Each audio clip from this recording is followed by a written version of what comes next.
Sound test, 1, 2, 3, checking live stream.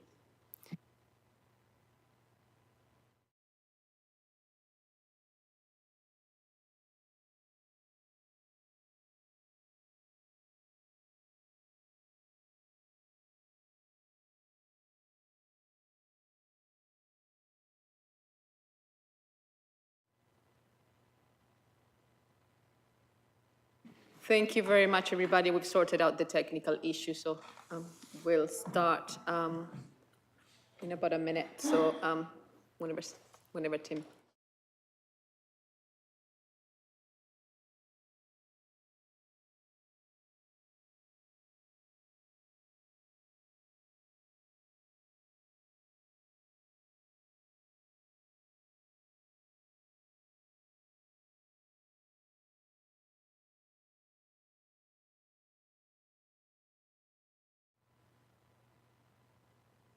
Thank you. So very best wishes for this New Year's to everyone. Thank you very much for your patience. Said that patience is a virtue, so thank you very much, everybody, for waiting while we sorted out the technical issue. I would like to welcome you all to Cambridge City Council's Planning and Transport Scrutiny Committee meeting. My name is Councillor Antoinette Nestor, and I'm the chair of this committee meeting. Please can those present in the room note that everything on your desk could be broadcasted at some point as cameras within the room follow the microphone being switched on. And if you're following the Teams meeting here in the room on your laptop, your audio, microphone, and camera must be switched off. And if the fire alarm sounds, please follow the officers who will leave the room and exit the building via the Peace Hill staircase and exit. Do not use the lift. I will now roll call councillors alphabetically by surname so the public can see who they are. If there are any other apologies, please let me know. So our councillors Bajent, right? Councillor Bick? Present. Excellent. Councillor Clark? Present. Thank you. Councillor Dikovic? Councillor Griffin? Councillor Porter? And Councillor Swift. And Councillor Clark, would you mind switching off your there? That's present. Thank you. All right. So there are no apologies from anybody. Now, the Executive Councillor for Planning, Building Control and Infrastructure, Councillor Thornborough, is also present. So welcome to you, Councillor Thornborough. Oh, please. Yes, hello, thank you. Thank you. Councillor Clark, is your microphone working? There, excellent. Yeah, that's awesome. We're also joined virtually by the Joint Director of Planning and Economic Development, Stephen Kelly, and here in the chamber, the Deputy Director of the GCSP and 3C Building Control, Heather Jones. Welcome, Heather. Thank you. And I would also like to welcome presenting officers who have joined us virtually, which is Caroline Hunt, and she's the Strategic Planning Manager. Welcome, Caroline. And present in the room here is Rachel Lambert, the Principal Planner. Very, very welcome, Rachel. Excellent. And Mark Diaz, Senior Policy Planner, is also here in the chamber. Welcome, Mark. So the Committee Manager, Clerk Tunnicliffe, and Meeting Producer, James Goddard, are also present throughout the meeting. So thank you very much, and thank you for sorting out the technical issue beforehand. Now, for those who have not attended before, I'll just go through the meeting procedure. So the committee will receive a presentation from the relevant report authors, and members will then discuss the report and vote on the recommendations. As chair, if the vote is split, I will have the casting vote. And following the vote of the committee, the executive councillor will be asked if they agree with the decision. Now, the item agenda 1, as I said, they have no apologies and haven't really missed any apologies, so I think we are sorted with that one. And then moving on to agenda number 2, please could committee members declare if they have any declarations of interest and identify which agenda item their declaration relates to. Of course, you can declare an interest at any time during the meeting. May I see hands? Yes, Councillor Bay. I'm a member of Cambridge Cycling Campaign, Chair. Thank you. Anybody else? Councillor Klopp. I'm a member of the South Newnham Neighbourhood Forum. Thank you. Any other declarations of interest? No? Okay, excellent. Thank you very much. Now, we'll move on to item number 3, which are the agenda minutes from the 4th of November 2024. And they have been submitted to this meeting for approval. If there are any concerns, please could members raise them now, otherwise they will be approved as a correct record. Are there any concerns about the minutes? No? All right, so they should be approved. Thank you. Now we will move on to agenda item number 4, which are the public questions. And there have been 4 public questions received in advance of the meeting. The text of the question will no longer be read out as it has been published in advance of this meeting. The executive councillor or an officer has 2 minutes to provide a response. Public speakers then have an opportunity to ask a follow-up question for up to 2 minutes, and the executive councillor or officer may respond as appropriate for up to 2 minutes. The committee manager will advise when the time periods are up. So thank you very much to the public speakers who are here on the room and also virtually. So would the executive councillor please respond to question number 1 from Mr. Fulton, who has joined the meeting virtually. Hello, David Fulton. It's nice to see you, and thank you for bringing this question to the committee. I think before I get on to the direct question, I'm going to say a little bit about how we cooperate with other local authorities, so that I am sure you know all of this, but people watching might want to hear a little bit more. So cooperation with our neighbouring authorities is an important part of the plan-making process, and I can confirm officers continue to engage with our neighbours. The new NPPF highlights that local planning authorities and county councils in 2-tier areas like ours continue to be under a duty to cooperate with each other and with other prescribed bodies on strategic matters that cross administrative boundaries. The authority monitoring report includes this committee, included on the agenda, documents activities undertaken towards meeting the requirement. There is ongoing engagement with East Cambridgeshire and other surrounding local authorities.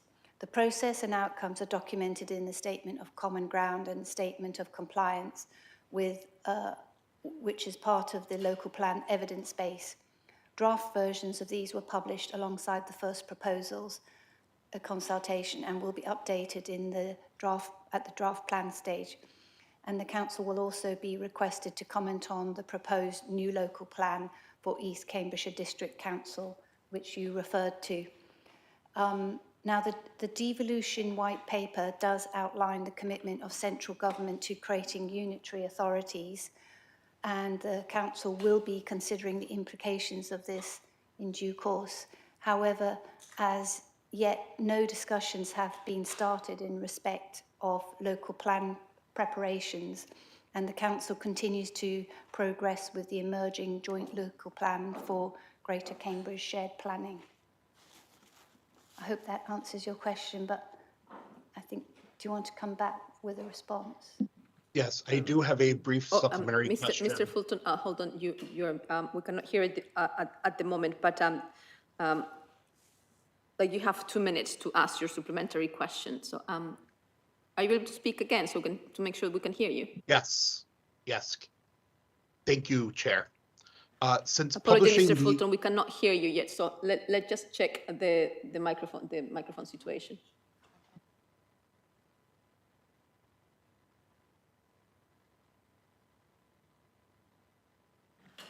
Thank you, Mr. Fulton. Would you mind repeating your follow-up question again? Yes, since publishing the devolution white paper, the government has made it clear that it expects local authorities to agree on a single unitarization proposal for each local area and not to submit competing proposals. With this in mind, have there been any initial discussions between the City Council and the County Council in regard to how unitarization proposals will be developed for Cambridgeshire? Thank you. Oh, David Fulton, I think there are discussions going on, but I'm not involved with them, and I don't think the shared planning are involved at this stage because it's happened very quickly.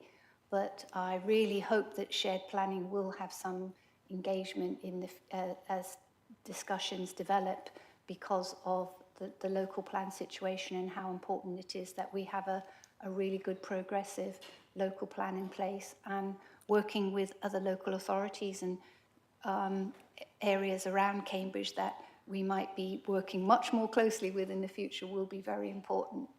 So I can't answer that bit of the question but I think our leader, Mike Davey, is leading on that.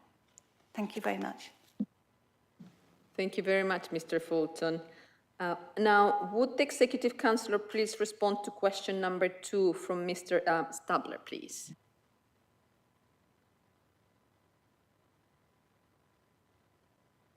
No, Mr. Stabler is not here. Oh, okay. So basically, in a conservation area, the regulations currently state that if you do remove wooden windows and replace them, it's really important that they meet the details of the existing window, which means the same colour, the glazing pattern and the proportions and the details.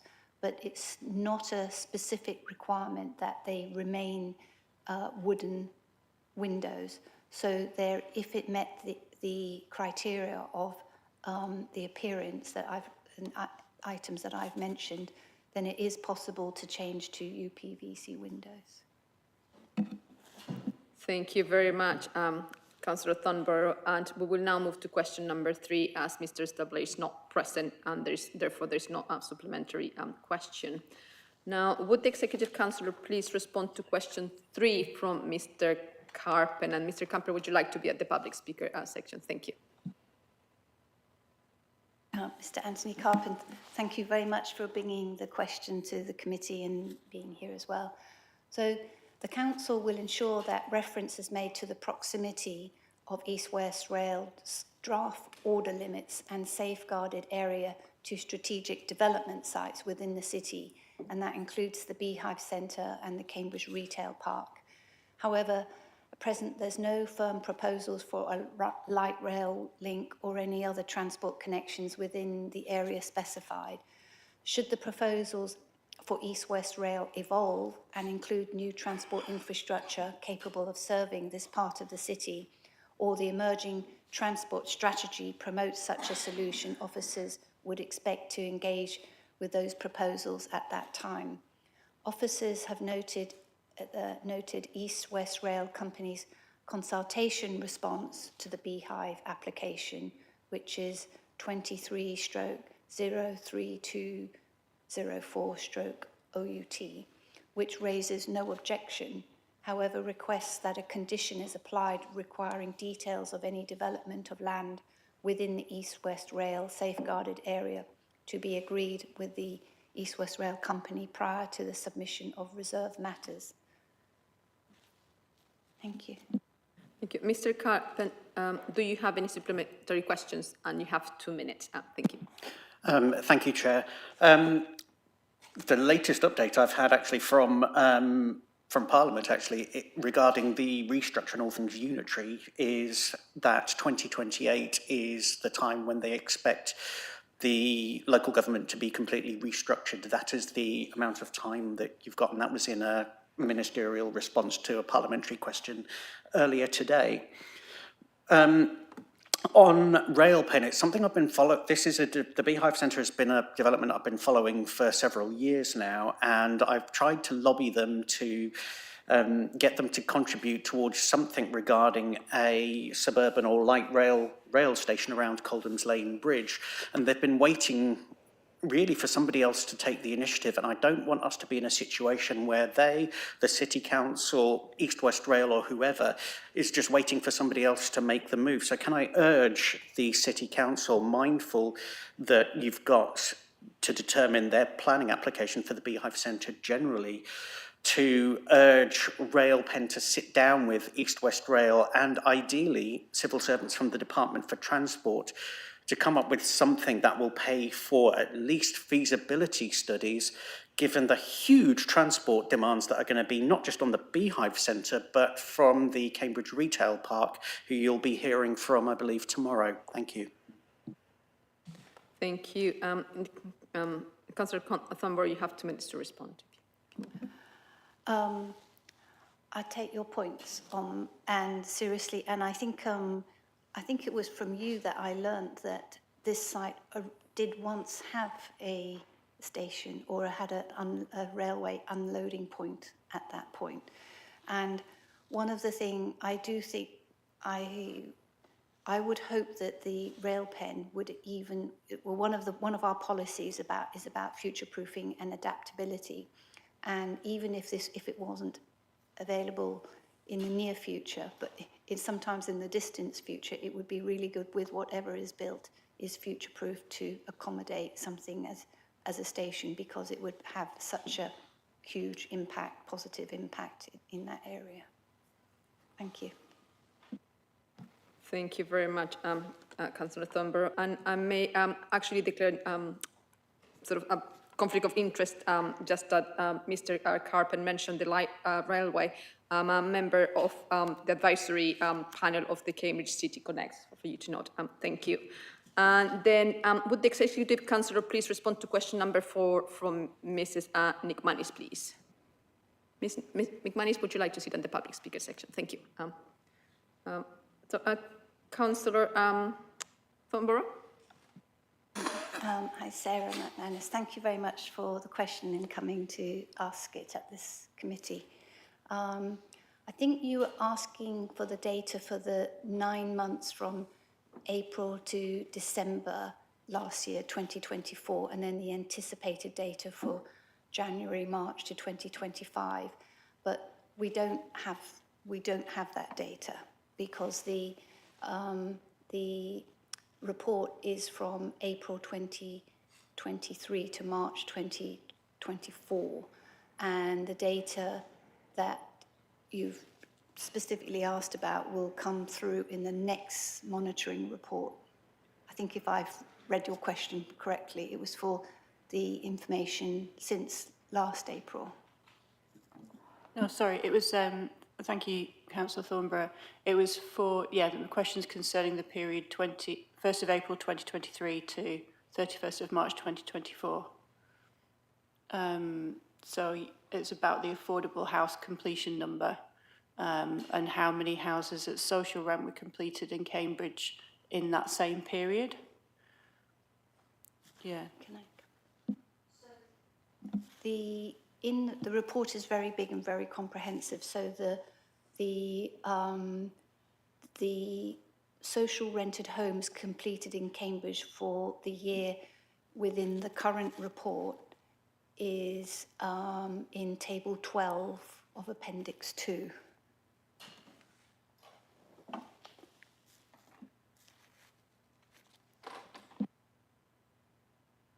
Sorry, okay, I'll have to have a look at that. I think, is that social rents or affordable? Because I saw the figure was 20 for affordable for the whole year for Cambridge City. And I saw that in the appendices, page 192 and 197. It sets out the social rent, the intermediate affordable rent, and the key worker housing. The On numbers, page? that's table 12, appendix 2. Okay. Now, I'm told it's page 200, but when I just looked for table 2 of table 12, appendix 2. It sets out the number each year built for local authority social rent, intermediate affordable rent, key workers, and the total for each year. So do you know, just from that, what the number is of the social rented properties? The local authority social rent has gone down 33. 33? Yeah.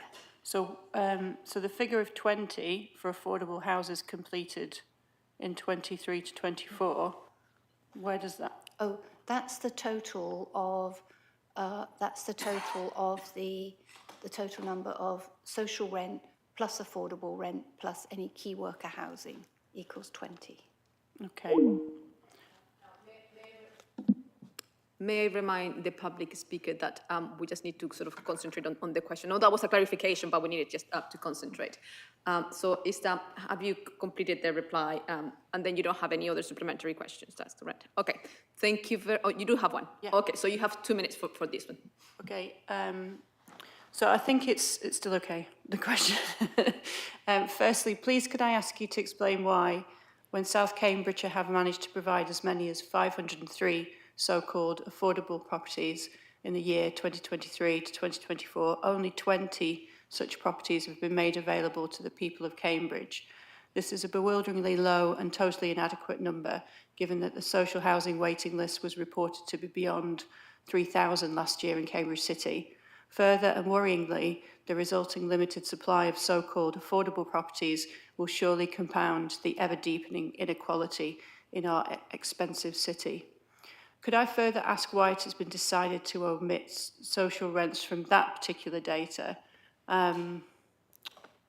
Okay, so it's just, yeah, so that's probably not relevant. But just to reiterate the very low number of social and affordable rented properties, social rents being the safety net in our city, and with such a low number of socially rented properties, many more households will slip through the cracks into homelessness, thus aggravating the crisis afflicting the unhoused in Cambridge. This failure to provide a safety net is sure to result in larger socio-economic costs later for the affected households and surely for the local council itself. Thank you. And would the Executive Council like to respond? I know it's quite a convoluted So question.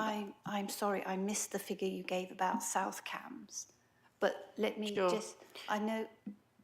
So it's going back to that table in 192 and 197. The number of affordable properties created in this period for South Cambridge is 503, whereas in Cambridge it's 20.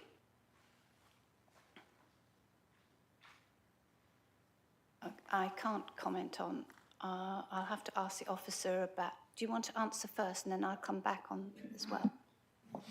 Yeah, the figure, it's in the first table of the housing data that you're referring to.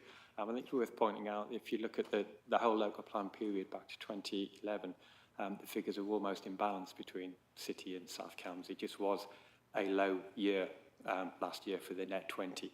I think there were two significant factors there around the affordable in particular. One was that Cambridge Investment Partnership, which is a key provider of affordable housing in the city, just had a year when it wasn't delivering a lot of completions. It delivered a lot in the previous year and it's programmed to deliver a lot in future years.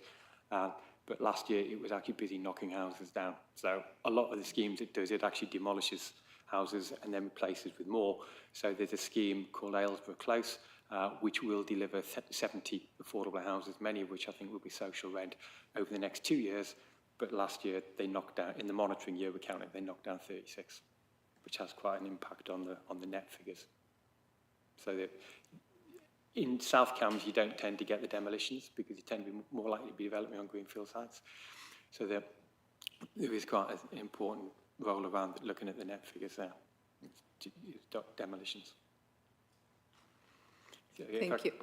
Thank you, Officer. And then Councillor Thunberg. Yes, I just want to reiterate what's been said. So the previous year there were 316 completions in total, but I know for this year, for example, Princess and Hanover Court, there's problems with the concrete there. So almost all of the tenants have been moved out, and that site will be redeveloped in due course. But that's council accommodation, which is empty at this stage, unfortunately. But hopefully that will progress through the planning process, and we'll have some good accommodation soon. Thank you. Thank you, and thank you very much, Nick Manis. And then just to note to everybody that we spent a bit more time on this question because there's some key points as well that we wanted to reiterate. Now we now turn to agenda item number 5, which are pages 27 from 36. And I would like to remind members that Appendix A can be viewed online unless you receive a separate hard copy. Now, Mark Diaz, the Senior Policy Planner, will be presenting this item. So would you like to start, Mark? You ready? Thank you. Thank you. Right, well, as sure councillors are aware, the Authority Monitoring Report meets our statutory requirements both to report on where we are with our local development scheme, sometimes now referred to as a local plan timetable, and also to describe the impact of our planning policies on the local area. So with regard to the local plan timetable, I think that probably the most significant thing to note is that we did issue an update in November, which reflected where we were with regard to some of the external factors which are impacting on our ability to progress the local plan. And a much more specific point, probably worth highlighting, that Cambridge is potentially about to get its first neighbourhood plan, which is the South Newham neighbourhood plan going to referendum on Thursday. I think with regard to the planning policies, I think the headline figures are probably around the housing numbers. We've already just discussed them briefly. There were 1,582 completions in total across Greater Cambridge in the year, which was lower than the previous year, slightly below our annual requirement, but it was actually significantly above what we were expecting from our housing trajectory. Only 249 of those, about 1 in 6, were in Cambridge. But I think apart from the affordable housing issues which we just discussed, I think it's also worth noting that a number of the strategic sites around the edge of Cambridge have actually moved from building on the Cambridge parts of the south sites to the South Cambridge parts of the sites, which is what we always anticipated would happen. And if you look at the housing trajectory we've got, we did anticipate stronger growth in the city in the early years, transferring to South Cambridge in the later years as those sites moved outwards. So no surprises there. The other thing I wanted to highlight around the housing was that since the report has been sent to you, the government over Christmas did publish the latest housing delivery test results. So they will be included in the final report before publication, but they are positive. The housing delivery test assesses our house build over the last 3 years against our 3 years worth of requirement. And Cambridge performance actually increased and now stands at 114%, and South Cambs is at 153%. So there are no negative implications from those results. So that is positive. In terms of employment and retail space, we saw quite significant gains in employment space over the last year. The biggest single development was a site on the Cambridge Biomedical Campus. There was also a site in Sawston, which was a few thousand square metres. In terms of retail space, the gains were much, much smaller, but they were actually positive, which hasn't always been the case in recent years due to retailing trends. Our policies continue to support our attempts at climate change adaptation, attempts to protect our priority species and habitats, and our built heritage. And there are a number of figures in the report which highlight how our planning policies are continuing to effectively control where development does occur and where it doesn't occur, and the sorts of conditions we put in place to mitigate the impacts. And the quality of life indicators continue to be reasonably positive. So, for example, life expectancy rates continue to be higher in both Cambridge and South Cambridgeshire than the national averages.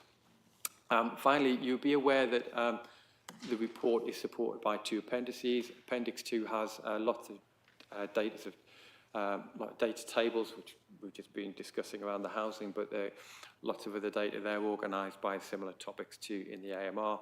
But Appendix 1, which I draw your attention to, is a list of all of the indicators in our local plans and the area action plans and the sustainability appraisal supporting those. And where appropriate, we've used a red, amber, green rating system just to identify where we are not progressing any policies as successfully as we would like. Generally, it's all good. There are a few amber flags, and there is only one red flag which relates to retail space in the city, and that actually is locked in because it related to the amount of floor space, retail floor space we were going to develop in the city up to 2022.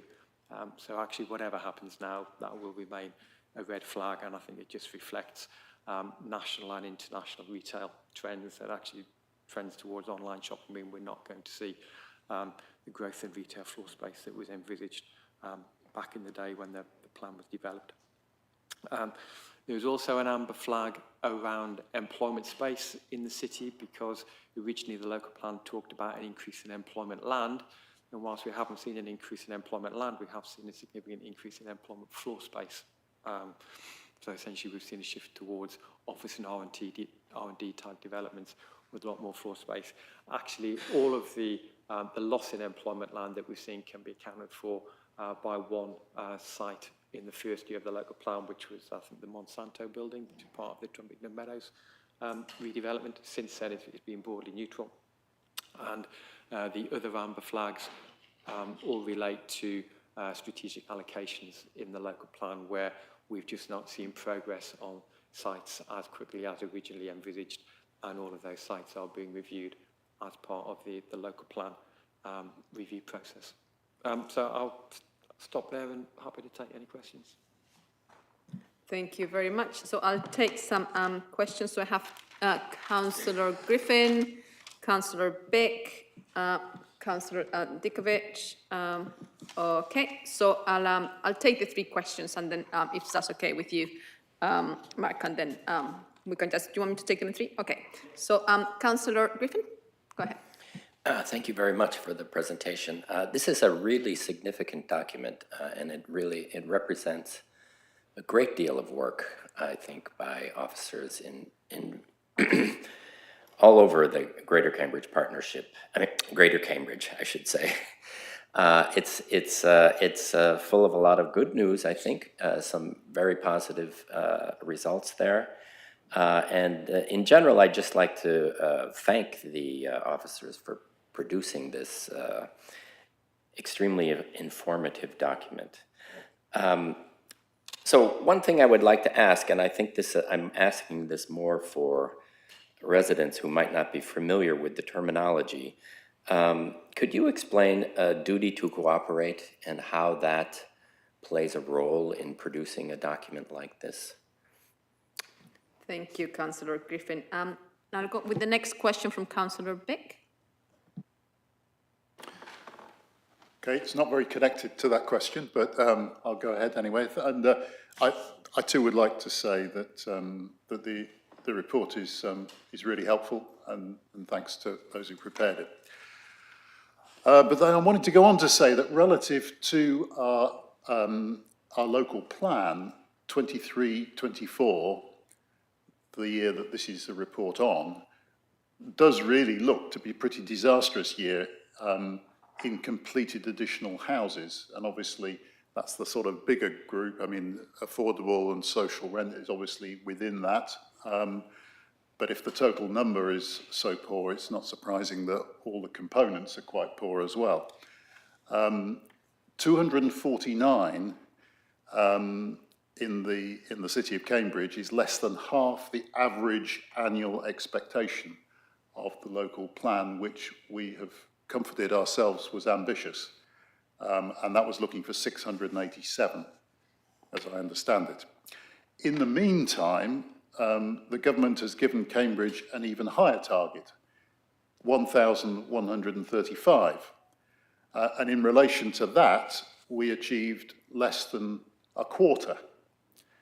So it seems quite surprising to me that there's a really deathly silence, really, about the implications of this, because even though we're talking about averages, and I know we're sheltering under previous years at the moment, we are responding to what the numbers are in this year's report. So, I mean, is the government right or wrong to have almost doubled our target? And what is the council telling the government about that? Because I think it's really important for us all to understand what our view collectively is.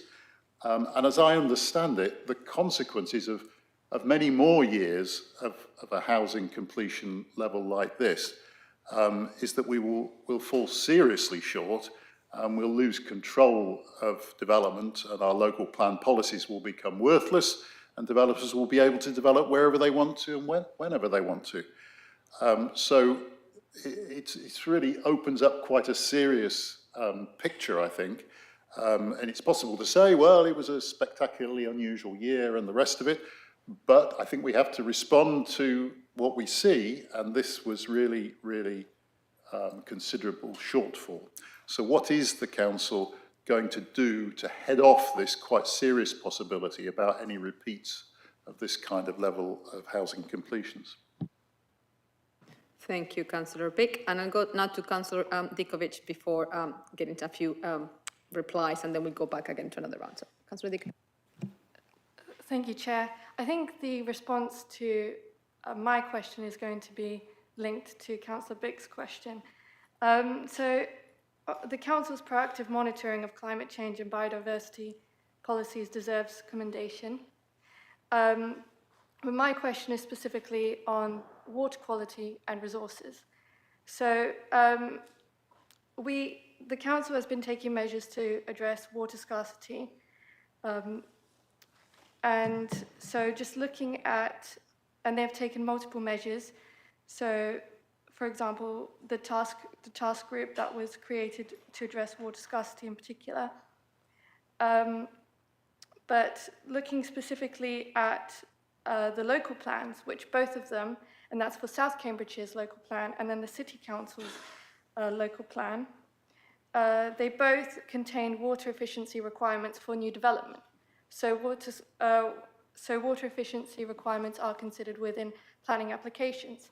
However, there was a review that was taken, and the review for 2023 and 2024, which monitored how many planning permissions were accepted where they did consider the condition of water efficiency.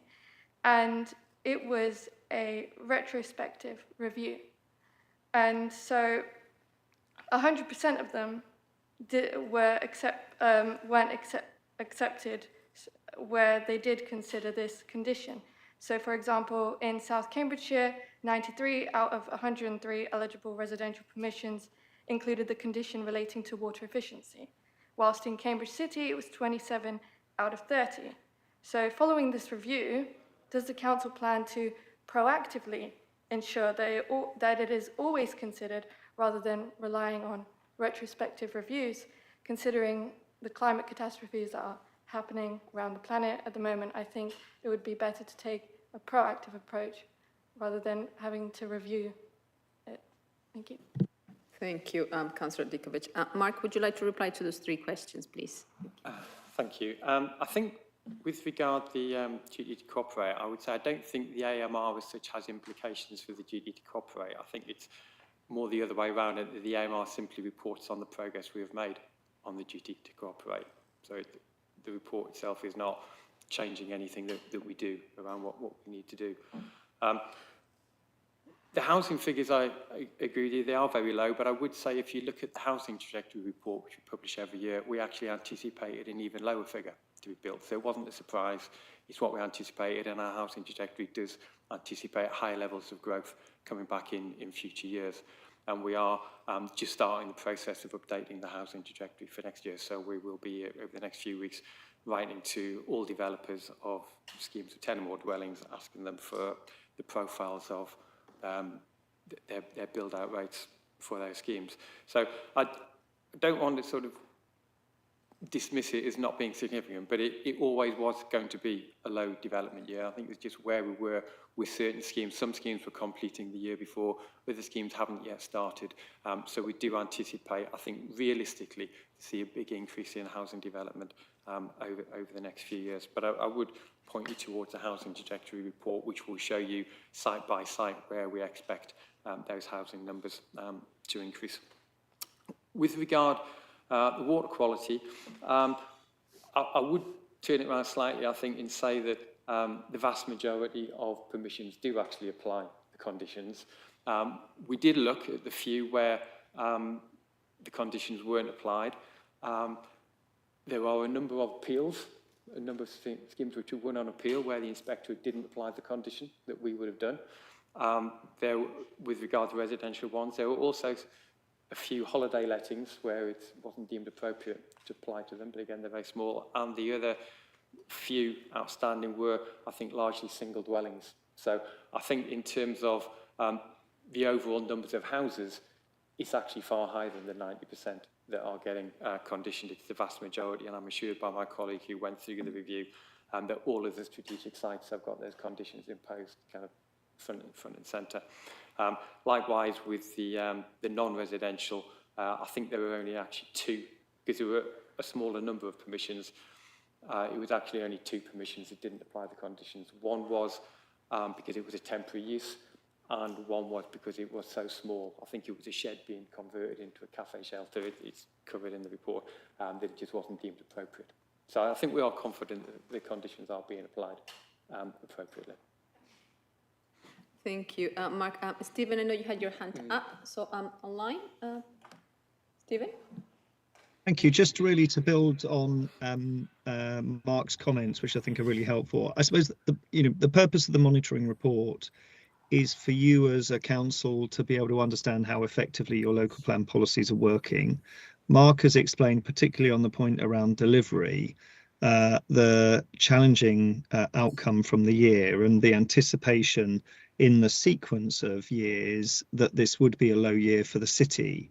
But I suppose just to build on the points that Mark has made and the comments of Councillor Bick, it does highlight, with the changes to the National Planning Policy Framework, the importance of the council and its planning committees continuing to find, and the planning service continuing to find ways to support the delivery of new homes in the city, rather than just solely in South Cambridgeshire.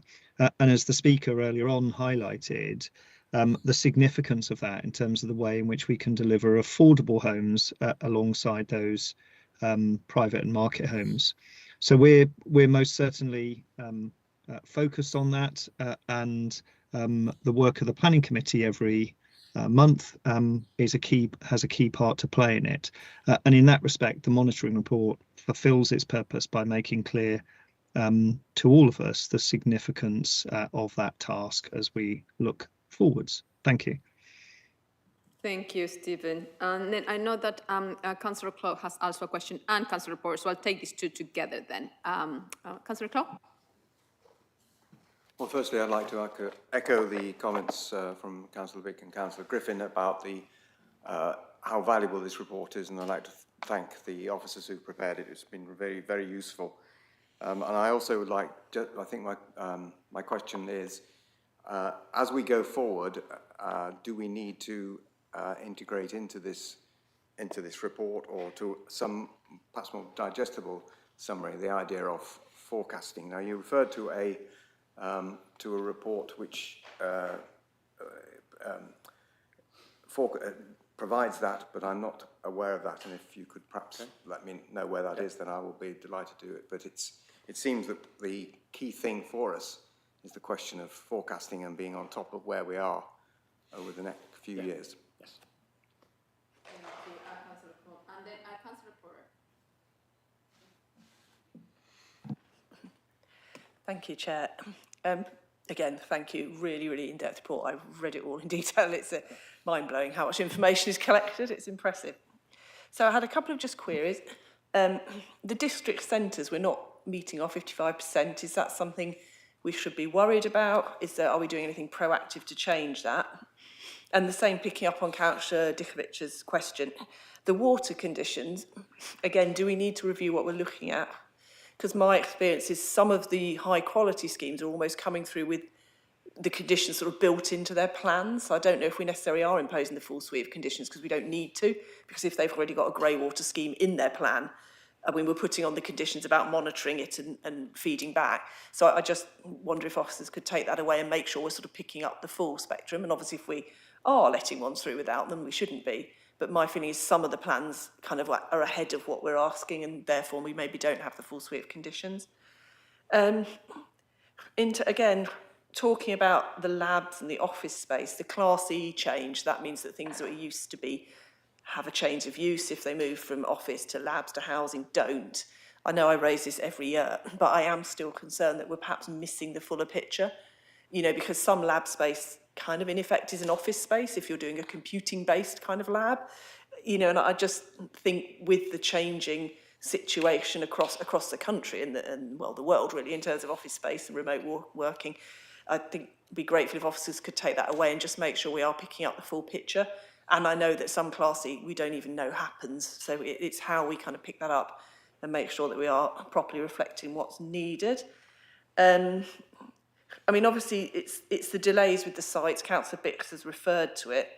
The concern, I think we both share, is that obviously we completely understand the national need to build more housing, but it would be counterproductive if the numbers imposed are such that it tilts the balance, which means that, you know, developers can perhaps push forward with developments that wouldn't otherwise comply with the local plan or might be on protected sites or greenbelt, less so in the city, I appreciate, or more dense.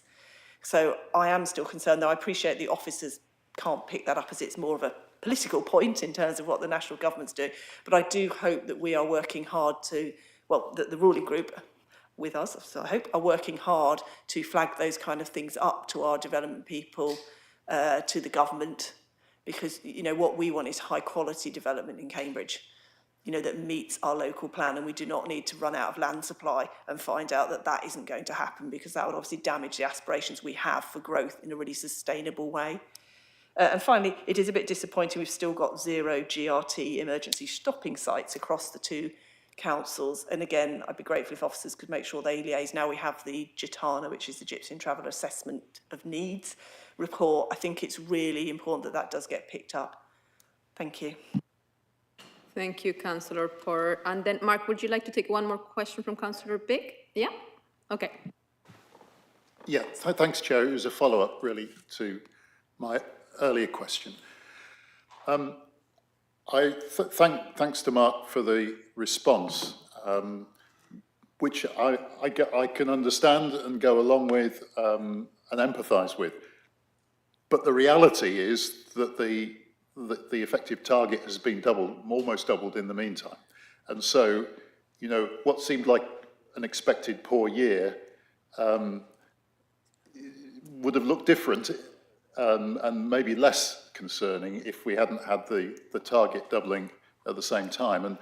And so turning to what Stephen said, I think it would be useful perhaps to understand in a future report when Stephen talks about needing to work hard on the potential for this to all go sour, that we actually get a report on what the tools at our disposal could be, because a plan is only a plan and never brings anything about unless there are tools that go with it to make things happen.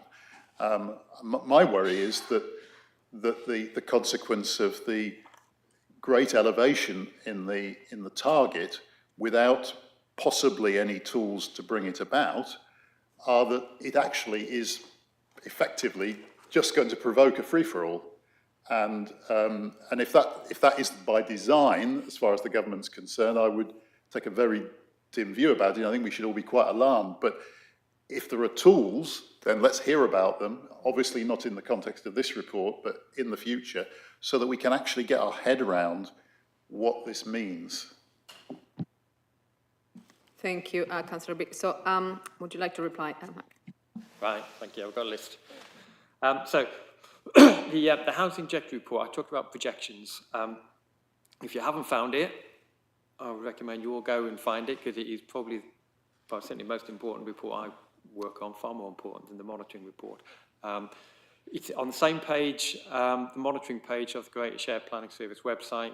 You will find a link to all our key monitoring documents, including the housing trajectory report. It is, I say, it's a really important piece of work because it's what demonstrates that we have a 5-year housing land supply and therefore maintains our planning policies being up to date. And we don't have this thing called the tilted balance come in where we can start losing decisions, even though they are contrary to our planning policies. We update it every year. It's clearly going to be increasingly important this year. As Councillor Bick says, we've potentially got new housing targets to look at, and we've previously been basing the housing trajectory and our 5-year housing land supply on a different set of housing figures. So we are literally about to email all the developers, update the report. We will be aiming to get it completed so it will be ready for the 1st of April for the new monitoring year, and hopefully we will then be able to demonstrate that going forward we still maintain a 5-year housing land supply. In terms of district centres, yes, I mean, we do still monitor them. I think it's worth pointing out that the planning rules that you mentioned in relation to the R&D stuff, the use classes have changed. So we've got a policy around protecting sort of A1 use class, and it doesn't exist anymore. But I think it's still worth monitoring just so we can get a sense of what's happening in those district centres. Do they still actually have shops in them, or are they becoming other uses? So we monitor that. I don't think there's been any significant deterioration. If you look at the figures over the last few years, the tables are in Appendix 2, but it's not something we've got direct control over because so many of the changes can be done without planning permission. The point about water conditions, I think the point, we've discussed this before, around whether the conditions always being imposed applies more to, we've got a similar set of targets around carbon emissions, and it's definitely the case there where there's a whole series of different ways of measuring and implementing those things now than when the local plans were developed, and hence we're not seeing 100% on those because actually officers are finding other ways of achieving the same thing through using BREEAM and other things. I don't think it is the issue with the water conditions. I think the water conditions, like I say, I think we're doing pretty well. It's just there are a few permissions lost on appeal or single dwelling sites where they've just not been applied for one reason or another, but they are being applied to the vast majority of houses. In terms of the other point about use classes and the R&D and so on, it's difficult. We can only really monitor the use classes as they are. And if things don't require planning permission, then we're not picking them up because our whole monitoring system is based on recording information from planning applications and permissions. So if something can happen without a planning application, we just don't spot it. And I don't really have an answer for that. But I do think on the whole, our employment monitoring is relatively robust. But I recognise that kind of R&D covers an increasingly broad range of different sorts of activities. The Gypsy and Traveller Accommodation Needs Assessment, yes, it has been completed now. We are now doing some work looking at potential sites. We've got a number of kind of stages that we're going through around different ways in which we can address the needs that we've identified. So we hope to make some progress. I hear your point about the kind of stopping places as one option, and that is something that is being looked at. And I don't know if you want me to come back on Councillor Bick's second point. I mean, I don't disagree. I'm sure Stephen will have some comments to make on that. Yeah, Stephen has his hand up. So, Stephen. Thank you. Just to say, there are, in response to Councillor Bick's concerns, in some respects we're ahead of the game because the first proposals for the local plan, now 4 years ago, we anticipated a higher housing need within that based upon the economic growth forecasts that were underpinning that housing demand. And so we had identified how in the first proposals consultation and then in subsequent reports, the local plan process could target and identify land for some 2,300 to 2,400 new homes. And subsequent to that, we undertook a housing delivery report which looked at the very issues that Councillor Bick has highlighted and points to some of the solutions to those challenges around absorption rates, so the rate at which people will buy houses in a locality and what that means, through to the importance of infrastructure to create the developer confidence that leads to the investments, or indeed strategic transport projects being promoted, like those being promoted through the transport strategy by the Greater Cambridge Partnership, which are important in creating the headroom in sites like Bourne, in Waterbeach, and in Camborne West, to create the confidence for people to decide to be able to live in those settlements rather than solely in Cambridge and to work in Cambridge. So there are a number of measures that we had already anticipated. The more recent engagement with the government directly through the Cambridge Delivery Company and the proposals of both the previous and the current national government is continuing to explore, though, how we can ensure and indeed be more confident about that future delivery pipeline by looking at the way in which government, as well as the local authorities, can support the delivery of important, both affordable and new homes, but also the appropriate infrastructure that goes with them. So it's a work in progress, and I think there is a report coming to the Strategy and Resources Committee in February, outlining a brief update on the Cambridge 2050 project, which will be led by the leader, and we will continue with our endeavours to try and make sure that that investment and that delivery happens in Cambridge. But it's going to require contribution from everybody to be able to realise it, I think it's fair to say. Thank you. Thank you, Stephen. And Councillor Thunberg, you have a question, and then Councillor Dikovic.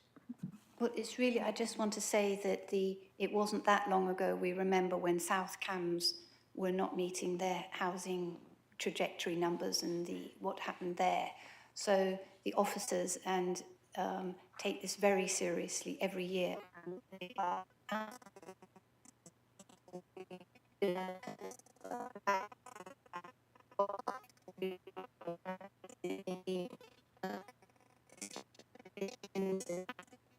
Stephen went through about infrastructure, etc., but the work put in by the officers talking to everybody who has a site is just phenomenal. So there is so much information that the officers have. So there is a lot of conversations going on all the time, and have been, about what is the difficulty you're finding. But quite often it's to do with the developers' decisions that they just want to hold back for a while.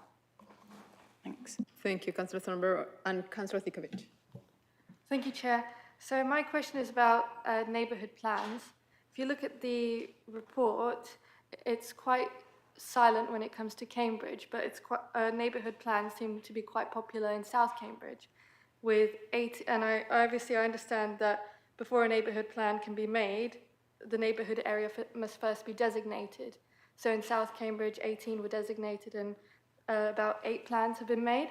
But in Cambridge, there's only 1. So could you explain why that is?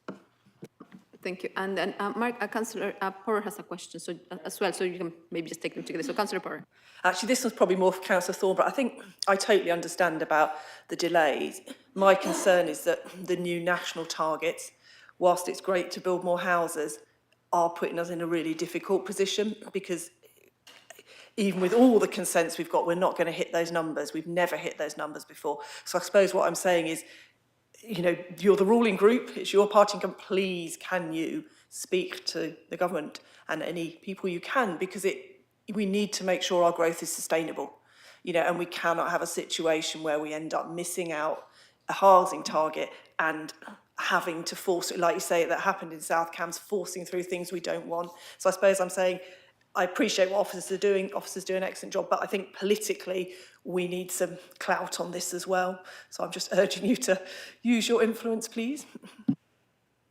So as Stephen was saying, our numbers, the housing numbers in the emerging local plan, these are the numbers we were anticipating. So we're working closely with Lib Dems in South Cambs to identify the right sites with the right infrastructure and sustainability. So the work has well developed in identifying where the appropriate housing is going to be. It's just come forward a bit sooner than we anticipated, but we need to ensure that developers are not held up for any reason, and that the sites that we were looking at for in the emerging local plan, that they are correct, they're definitely the correct ones. But right at the moment, my understanding is that we're well placed for delivering the housing trajectory in this year, which we'll find out soon anyway. Thank you, Councillor Thornborough. And Mark, would you like to reply to that question? Yeah, I think with regard to neighbourhood plans, I think the main issue is it's an urban-rural distinction.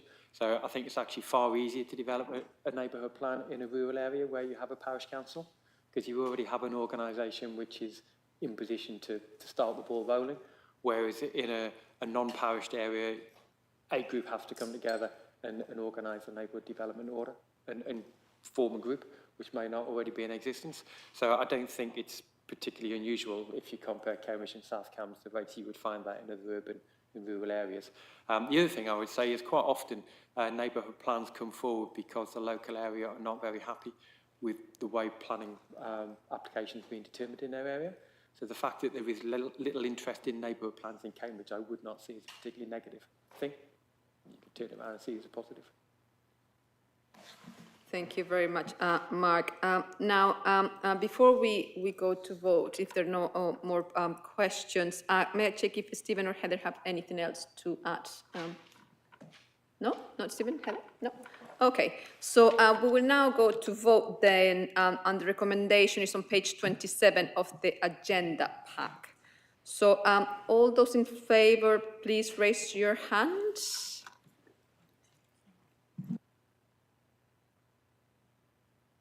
Thank you very much. And does the Executive Council then agree with the recommendation?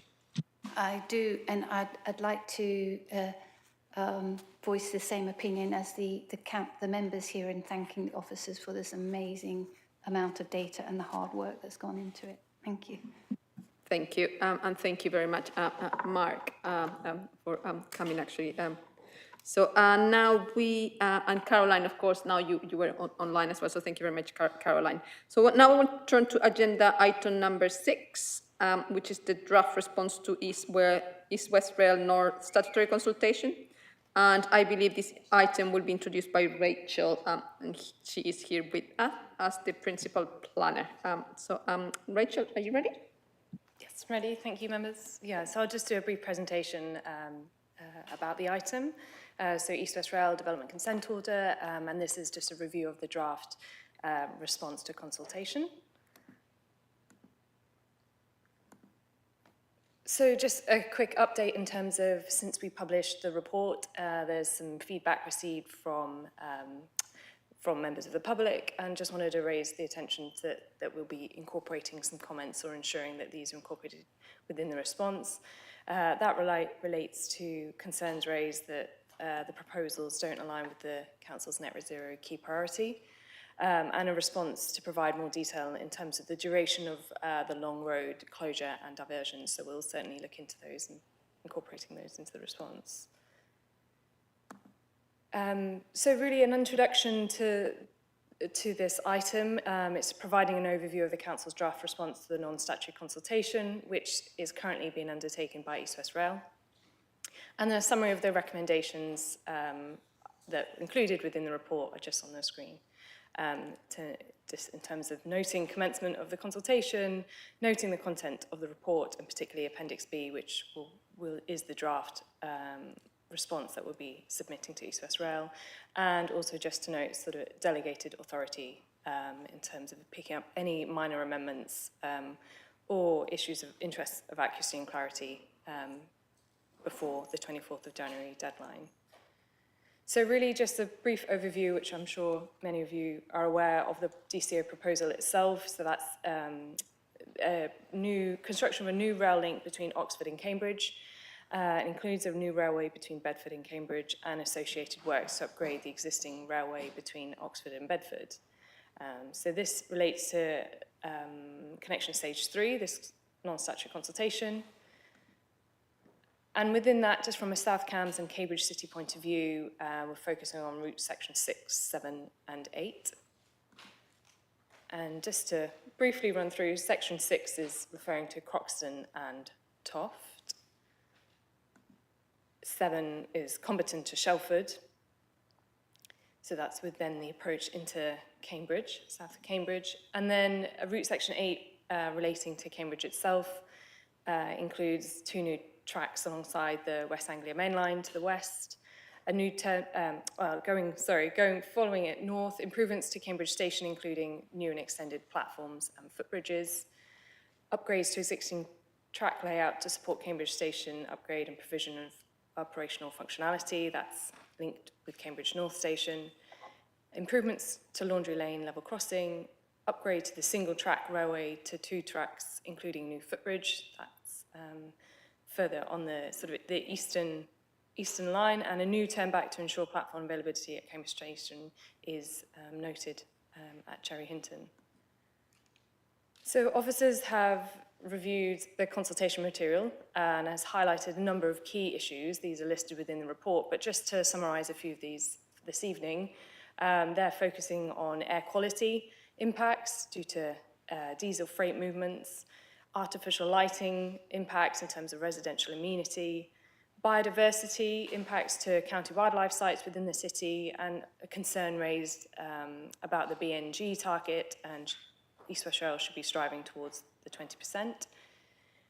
Cambridge Station eastern entrance, sort of supported in principle, subject to design, heritage, a number of connectivity matters that still need discussion.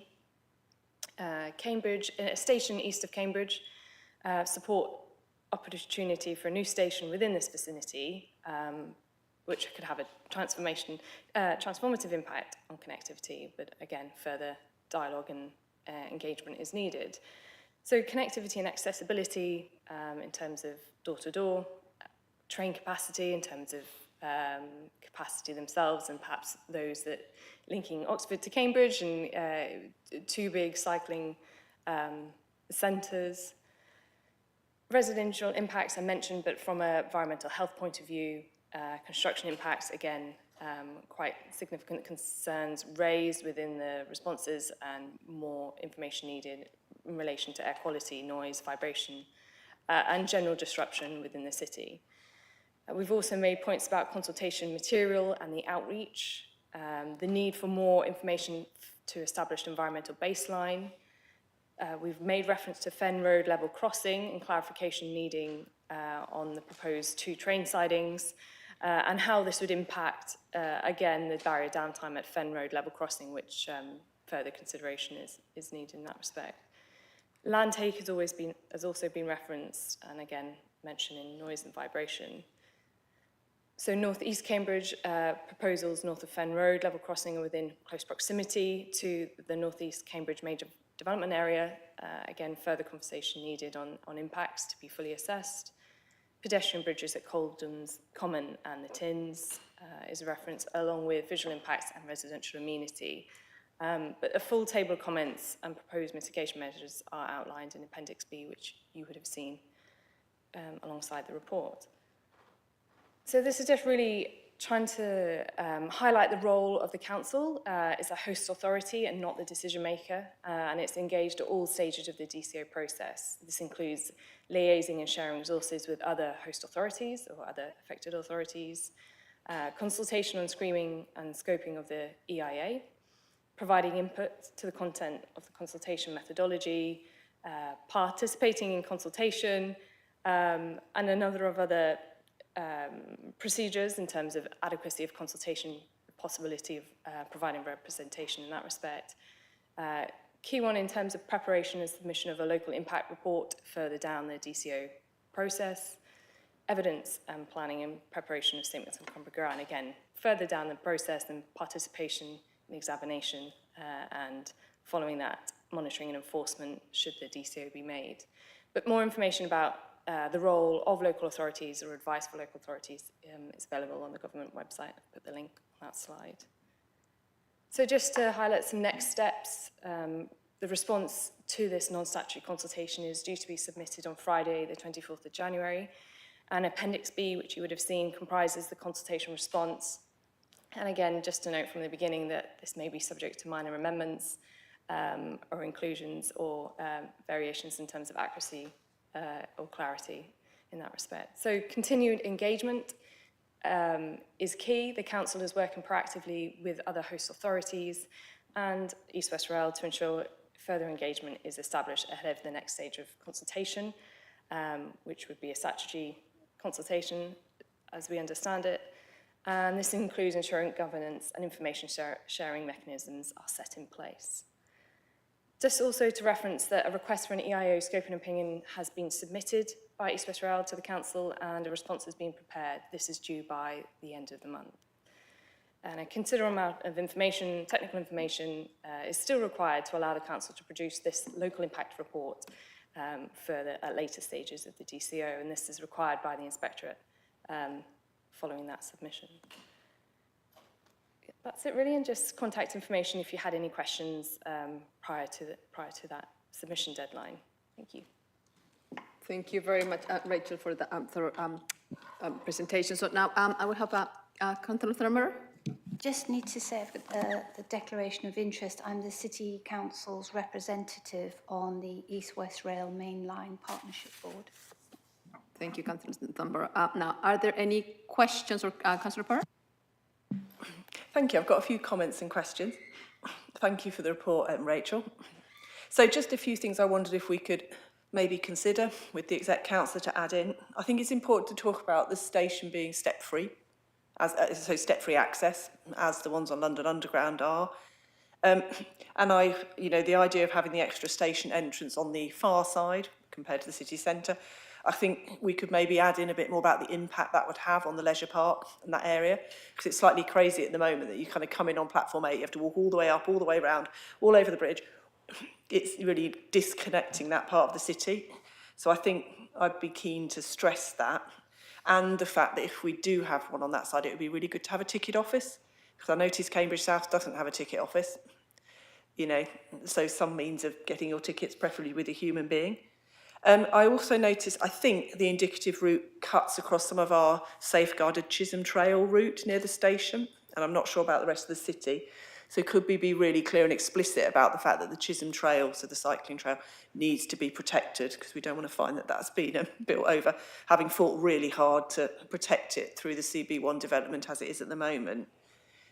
Then moving on, the Fen Road crossing, I think it's really good we're referencing that, because my understanding is this will put so much more pressure on what is basically a level crossing gate that's already down, I think, 4 or 5 times an hour, cutting off what is one of the most deprived areas of the city. And I know as part of the North East Cambridge, we have been keen to explore having a proper bridge or tunnel. This to me seems like quite a nice synergy. This is something we hope, what we want National Rail to do. So I think could we add something, or perhaps for Councillor Thornborough, about how important that would be, because if we increase the numbers of trains, particularly if they're going up to sidings and parking around there, if trains park, whatever they do, that is really important. And that, again, in terms of community impact on one of our most deprived communities, that would be substantial, and it would be disproportionate if that crossing gate remains down at all times. I think you picked up in your first slide some of the stuff I've had from residents. But again, I'd like, obviously electrification is desirable, definitely needed, but we do need to make sure that freight trains can use it, so that fully electrified. We need to be sure that we aren't going to be having diesel trains coming along there with freight. The biodiversity net gain, I am a bit concerned that some of the indicative route looks like some of the biodiversity gain from Cambridge South might then become taken by this. So we have to be, I think we need to raise very clearly that if any of the areas, I think around the Long Road Bridge and near CBC, the Addenbrooke site, if that is then going to be taken out, we have to have that BNG replaced fully, as well as any new BNG that is required by this development, because my reading is that it would affect that. And then finally, I think the Long Road issue. I mean, I welcome officers going back to EWR for more information, because we really need that. Long Road is a massive artery into the city, and the thought of it being closed for months or goodness knows how long will have substantial impacts. And I know I've had some representations from residents about whether that could be a more temporary closure, so weekends, for example, with temporary bridges, because actually it's right by the hospital. You've got all the blue light kind of services going through there. You've got residents, you've got people going to hospital, you've got people going to Cambridge Biomed campus, you know, so we definitely need to push for more information about that. And I suppose my final point is we really need East West Rail to keep engaging with us as a council, but as a local planning authority as well, because, you know, things like this will be critical to how our city runs. I mean, I'm hoping this is shared cross-party. I don't think this is particularly controversial points, but I just think it's probably worth us highlighting that if we can. So there's quite a lot there, but I hope they make sense and that Councillor Thornborough and yourselves would be amenable to adding some of those in. Thank you. Thank you, Councillor Porter. And Councillor Griffin, I believe you had to raise your hand as well. Thank you, Rachel. Mike, I'm a councillor for the Coleridge ward, and that's where the eastern access would be located if it ever comes into existence. And I just wanted reassurance that residents, businesses, representatives of that area will be fully engaged in developing those plans. That's it. Thanks. Thank you, Councillor Griffin. And I'll take one more, Councillor Swift. Thanks, Chair. Yeah, rather like Councillor Griffin's, is about the benefits are really clear, Oxford to Bedford to Cambridge. But I'd like to ask Executive Councillor Thornborough about the worst case scenarios with things like pollution and noise nuisance and the Long Road Bridge and all of those sorts of things. What can be learned from some of the mistakes made in the Buckingham stretch of the railway, the East-West Railway, the bit that's been started? What can we learn from that to try and make sure that those same problems don't actually manifest themselves in the Cambridge area? Thank you. Thank you, Councillor Swift. And then we'll go to another round of questions. So, should we ask with the Rachel? Yeah, certainly. Okay, so first of all, thank you, Councillor Porter, for your comments. They're duly noted and we'll certainly ensure that they're reflected in the response. Councillor Griffin, in terms of Eastern access and engagement with the residents, that's something that obviously we're pushing East West Rail on in terms of their consultation methodology. And I suppose linking with Councillor Swift's comments in terms of lessons learned, so lessons learned particularly with other schemes, other NSIPs, but also with this non-statutory consultation, ahead of statutory consultation, will be feeding back perhaps what has or hasn't been working in that respect. Councillor Swift, yes, thank you for your points raised. So I know the member from Buckinghamshire has, I suspect he would be happy to come and tell his story about what he's experienced. But I think we've actually, one of the comments made really is about lessons learned from these previous sections and always trying to improve. And one of the, I think my understanding is that the lessons from Buckingham is really to be as absolutely clear about what people, residents and businesses might expect, and no, don't make it sound any better than it might really be. The absolute honesty is what I'm hearing. Residents want to know. They will often understand and accept that it's quite difficult to get to these really quite substantial benefits eventually. But knowing week to week, day to day, how long the delays are and the amount of dust and noise is really important to them getting on with their lives. But also, I think there are also lessons learned about how, for example, there was a bridge that was replaced over the M25 where they couldn't shut the M25 for weeks. So they used new forms of technology, which they, I think, maybe learnt from European examples, or maybe even further east, about prefabrication and bringing components in so that there was the shortest period of disruption for congestion, but also new noise and things like that. So I really hope that the East West Rail will provide that information, and I will see if the member from Buckingham would like to come and talk to us at some point. Thanks. Thank you, Councillor Tambor. Now I have Councillor Dikovic and Councillor Bajent. Yeah. Oh, can you hear me? Thank you for your presentation. I understand that this is a non-statutory consultation, and it is effectively to enable and support closer engagement with the East-West rail team. And obviously, the proposed mitigation measures and actions are subject to amendments. So on that basis, could you just confirm whether responses to the standard responses that are given to, say, B2, B3, B4, and B5, which are essentially the same, are they going to be tailored because they don't quite sufficiently address the comments that have been made? So, for example, if we look at B3, it talks about how it talks about Section 12, Cambridge, that there's an indication that the working corridor will be required to facilitate reinstatement of the second line, and that given the status of Coldham's Common as a county wildlife site, its public accessibility works in this area are likely to be controversial if not properly assessed or mitigated. And the response is just to provide sufficient data and analysis of the ecological constraints. All data should be collected using the latest best practice guidance. That doesn't really address that. So obviously, are those going to be amended? Thank you. Thank you, Councillor Dikovic. Councillor Bajent. Thank you, Chair. Just a few brief points, really. I mean, you mentioned the Chisholm Trail and the Tins Bridge.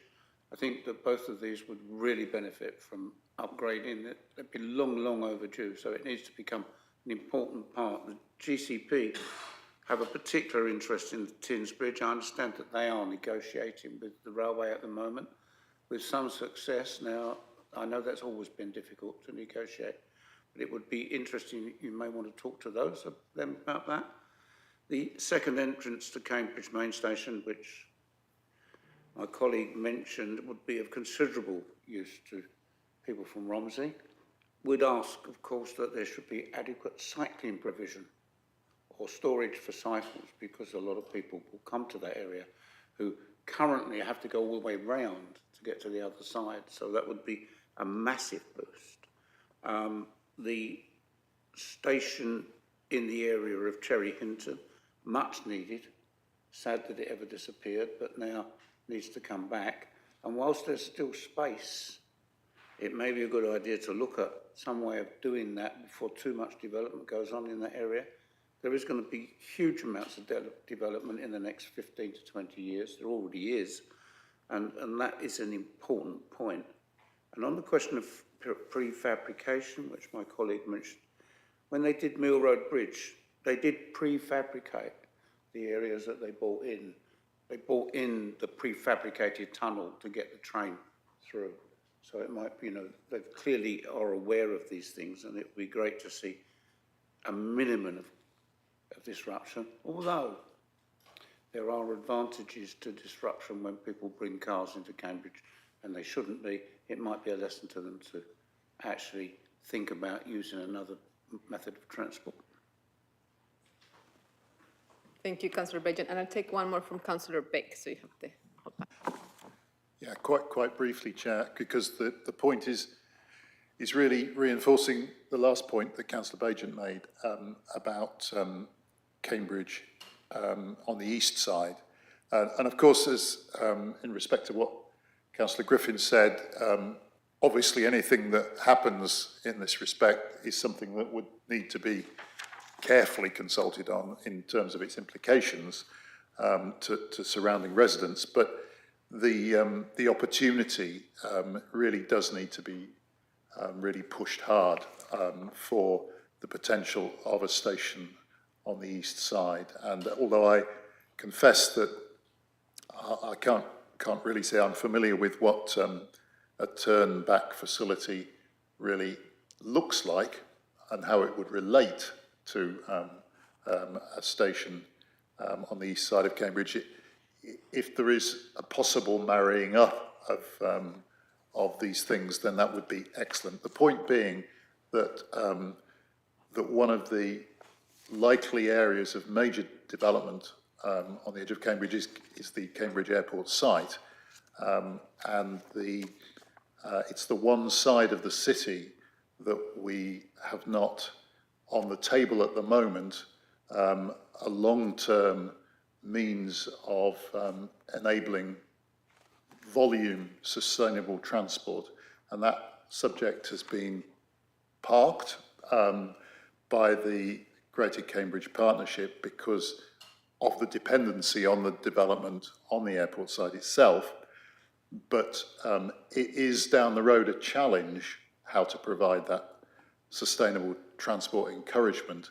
And one of the key things that is kind of in our favour is that there is an existing alignment for sustainable transport, and it's the railway. So the opportunity needs to be something that we put our foot in the door very assertively on, because it would fit incredibly well strategically with what is likely to happen with development in the city. Thank you, Councillor Beck. Would you like to reply? Thank you. Yeah, certainly. I'll take them as they were asked. In terms of responses to, you referenced B3 and certain elements of Appendix B referring to BNG, biodiversity matters, I would have thought. In terms of minimal detail, I think minimal detail in terms of within the East West Rail submission. The comments have been collated from technical officers within the council. Yes, we're looking to amend and perhaps add more detail where needed. And as mentioned at the beginning of the report, there are comments that are coming through that perhaps we can start to expand on some of those mitigation requirements or requests. So I'll certainly look into doing that. But as the project progresses and further engagement, and I think it links, I guess, with other questions in terms of noting early engagement with East West Rail, that is something that we are seeking to push more heavily in terms of a bit more proactive and meaningful dialogue between the host authorities. So hopefully that answers that particular question. I think hopefully it answers the points also raised by others. I know Cambridge East Station is something that we've raised as something that the council supports. Whether we can emphasise that support with the wording that's currently in the document, we welcome your comments in that respect. Thanks. Yeah.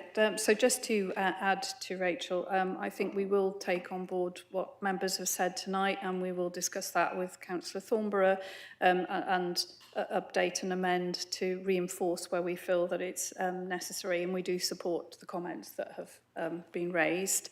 I think around engagement, I just wanted to add that, our Chief Exec and our members are, being very proactive in trying to ensure that engagement with East West Rail continues and is as appropriate as we can get for this kind of scale of work.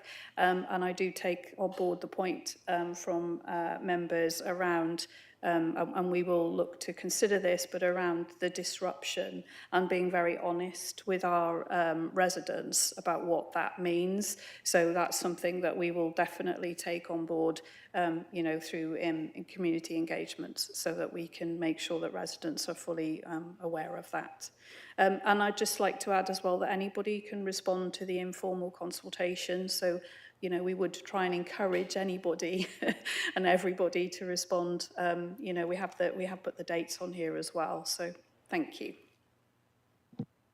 I just want to say regarding the Coldham's Common, the proposal goes from Cambridge Station along the existing line to Cherry Hinton, where they propose a turnback, which is like a siding so a train can just pause, and then the driver would walk to the other end and then come back. But at the moment, there's only a single track from on that line to through Cherry Hinton and onto Newmarket, and this proposal would entail going back to 2-track to wherever the turnback is.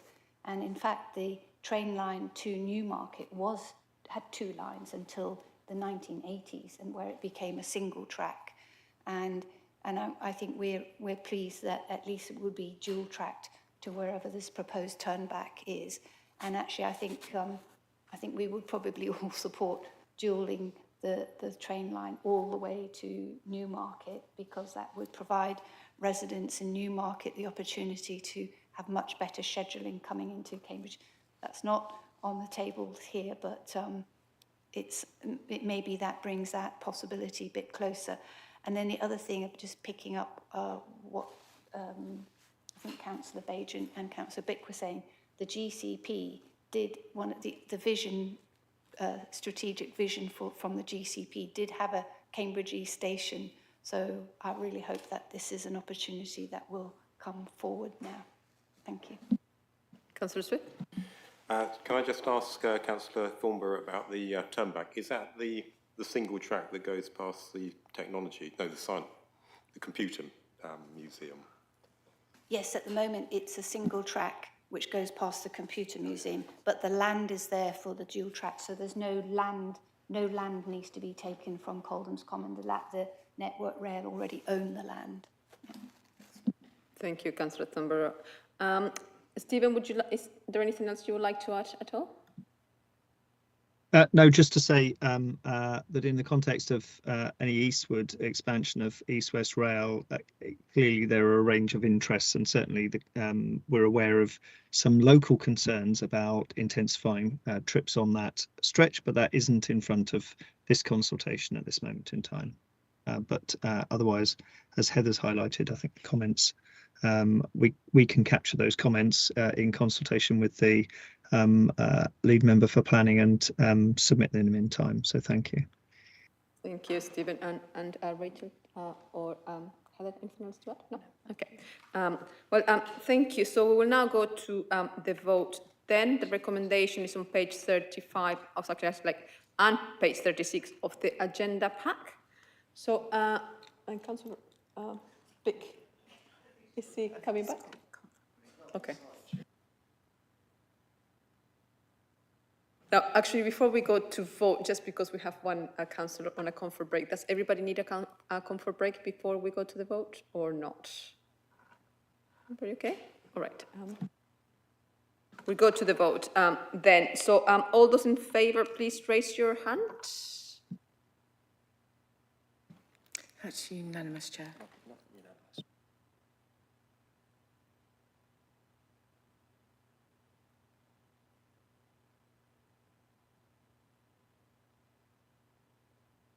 Okay. So does the councillor agree with the recommendation? I do, and I thank the members for all their careful thoughts and comments. Thank you. Thank you, and thank you very much, Rachel. Thank you. So as nobody needs a comfort break, we'll go on to the next agenda item then. So that is agenda item 7, which is the Greater Cambridge Local Development Scheme, the local plan timetable. And I believe this item will be introduced by Caroline Hunt, Strategic Planning Manager. And thank you very much, Caroline. Pleasure to see you. Would you like to start, please? Thank you, Chair. Good evening, members. As many of you will know, local planning authorities are required to prepare a local plan timetable or local development scheme.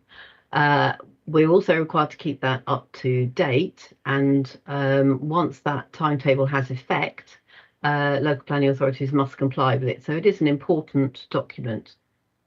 The last formal timetable agreed by the councils was now back in 2022, because we know there have been a lot of uncertainties affecting the local plan over the last few years. And actually the timetables in that 2022 scheme are now out of date and can't be met. So just a quick recap of where we've got to. We initially did an update to the timetable in March last year as an addendum to the LDS, where we identified those external uncertainties that we're all quite familiar with now around water supply, and also around the transport strategy. And we also took account of the previous government's plans for the timetable for introducing the new plan making system, but also the deadline for completing plans under the current plan making system, which at that point was the end of June 2025. Given the external uncertainties and that it was clear we would not be able to submit the local plan by the end of June this year, that initial addendum includes an indicative timetable for preparing the local plan under the proposed new plan making system.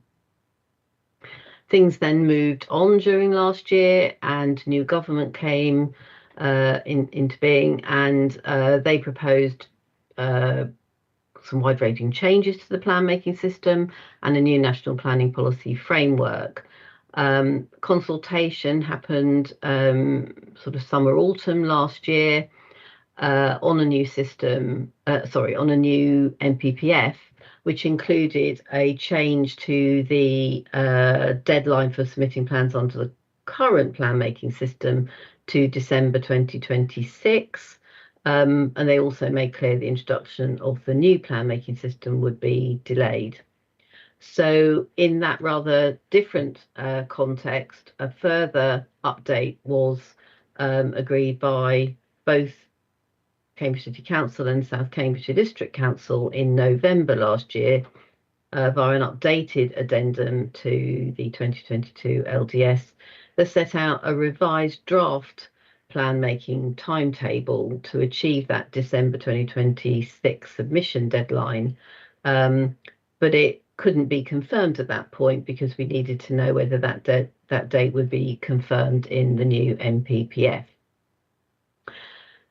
So moving on to where we are now, on the 12th of December, government confirmed the new NPPF and it also confirmed that transitional date of December 26 for plans under the current system. On the same day, the Deputy Prime Minister, Angela Rayner, wrote to local planning authorities requiring them to review and update their timetables for getting a new plan in place and to submit that to government within 12 weeks.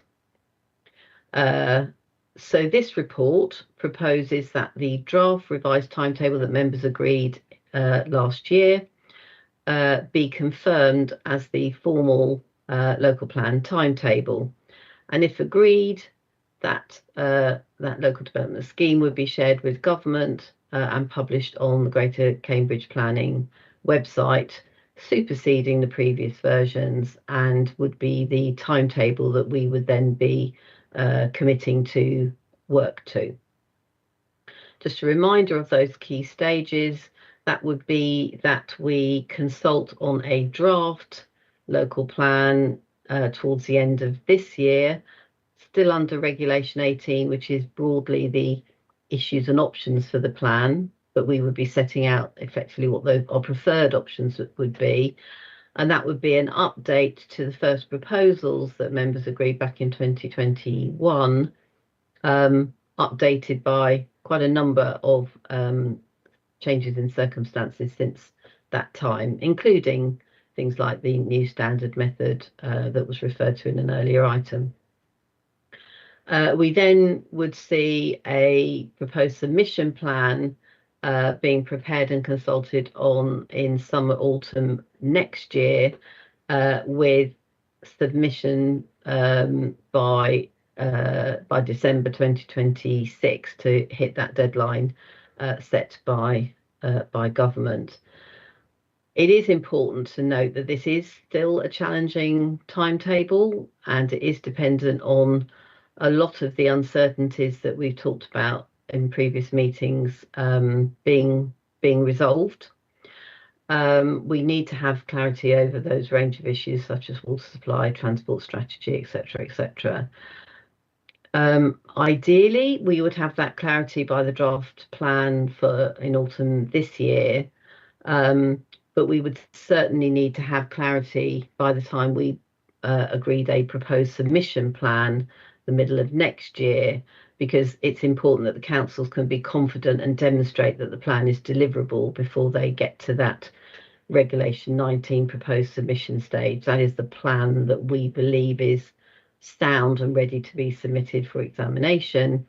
And that consultation is really for representations to be made to the plan that go forward to examination, rather than really looking to consult in the more traditional sense of the word. So it's more a publication for representations to be made. The report also, before you, also highlights the important role of North East Cambridge within the local plan strategy and its impact on the local plan timetable. Because the regeneration of the North East Cambridge area is dependent on the relocation of water treatment works, and therefore the outcome of the current development consent order process is really important. We identified in the November report that the deadline for the Secretary of State's decision had been extended to the 12th of January, and we committed to update members on the situation at this meeting. I imagine members may have picked up already that the Secretary of State has now decided to extend the decision further for another 3 months, and the decision now needs to be made by the 17th of April. So there remains uncertainty around the future of that key strategic site at the moment. The report also recognises, remembering that the local development scheme talked about the North East Cambridge Area Action Plan, said that we will bring a further report to members around the future of the Area Action Plan once the situation is clearer. And then finally, on a slightly separate but clearly related matter, the report also highlights that we will be giving further consideration to the appropriate timetable, plan period for the new local plan. To date, we've anticipated a plan period from 2020 to 2041.